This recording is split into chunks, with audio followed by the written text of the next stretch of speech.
T20 ವಿಶ್ವಕಪ್ ಹತ್ತಿರದಲ್ಲಿದೆ. ಕ್ರಿಕೆಟ್ನ ಭವಿಷ್ಯವನ್ನೇ ಬದಲಿಸಿದ ಈ ಫಾರ್ಮ್ಯಾಟ್ ಹೇಗೆ ಜನ್ಮ ತಾಳಿತು ಅಂತ ನಿಮಗೆ ತಿಳಿದಿದೆಯೇ?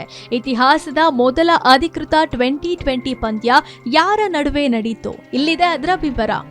ಇದರ ಹಿಂದೆ ಇಂಗ್ಲೆಂಡ್ ಮತ್ತು ವೇಲ್ಸ್ ಕ್ರಿಕೆಟ್ ಮಂಡಳಿಯ ಮೆದುಳಿದೆ. ನಿಖರವಾಗಿ ಹೇಳಬೇಕಂದ್ರೆ ಅವರ ಮಾರ್ಕೆಟಿಂಗ್ ಮ್ಯಾನೇಜರ್ ಆದ ಸ್ಟುವರ್ಟ್ ರಾಬರ್ಟ್ಸನ್ ಈ ಕಲ್ಪನೆಯ ರೂವಾರಿ. ಏಕದಿನ ಮತ್ತು ಟೆಸ್ಟ್ ಪಂದ್ಯಗಳನ್ನ ನೋಡಿ ಬೇಸತ್ತಿದ್ದ ಅಭಿಮಾನಿಗಳಿಗೆ ಹೊಸ ಅನುಭವ ನೀಡಬೇಕನ್ನೋದೇ ಈ ಆಲೋಚನೆಯ ಹಿಂದಿನ ಉದ್ದೇಶವಾಗಿತ್ತು. ವೇಗ ಮತ್ತು ಆವೇಶ ಇವೆರಡೂ ಇದರ ಪ್ರಮುಖ ಆಕರ್ಷಣೆಗಳಾಗಿದ್ವು.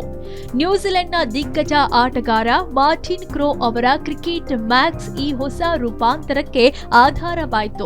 90ರ ದಶಕದ ಮಧ್ಯಭಾಗದಲ್ಲಿ ನಡೆದ ಈ ಪ್ರಯೋಗವು 10 ಓವರ್ಗಳ ಫಾರ್ಮ್ಯಾಟ್ ಆಗಿತ್ತು.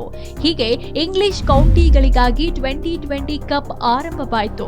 ಮೊದಲ ಪಂದ್ಯವು 2003 ಜೂನ್ 13ರಂದು ನಡೆಯಿತು. ವಾರ್ವಿಕ್ಶೈರ್ ಮತ್ತು ಸೋಮರ್ಸೆಟ್ ತಂಡಗಳು ಮುಖಾಮುಖಿಯಾಗಿದ್ವು.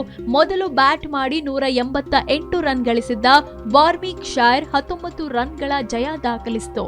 3 ವಿಕೆಟ್ ಹಾಗೂ 6 ಎಸೆತಗಳಲ್ಲಿ 13 ರನ್ ಗಳಿಸಿದ ಗ್ರಹಾಂ ವ್ಯಾಗ್ ಪಂದ್ಯ ಶ್ರೇಷ್ಠ ಪ್ರಶಸ್ತಿ ಪಡೆದರು. ಆ ಚೊಚ್ಚಲ ಟೂರ್ನಿಯಲ್ಲಿ ಸರ್ರೆ ಲಯನ್ಸ್ ತಂಡವು ಚಾಂಪಿಯನ್ ಆಗಿ ಹೊರಹೊಮ್ಮಿತ್ತು.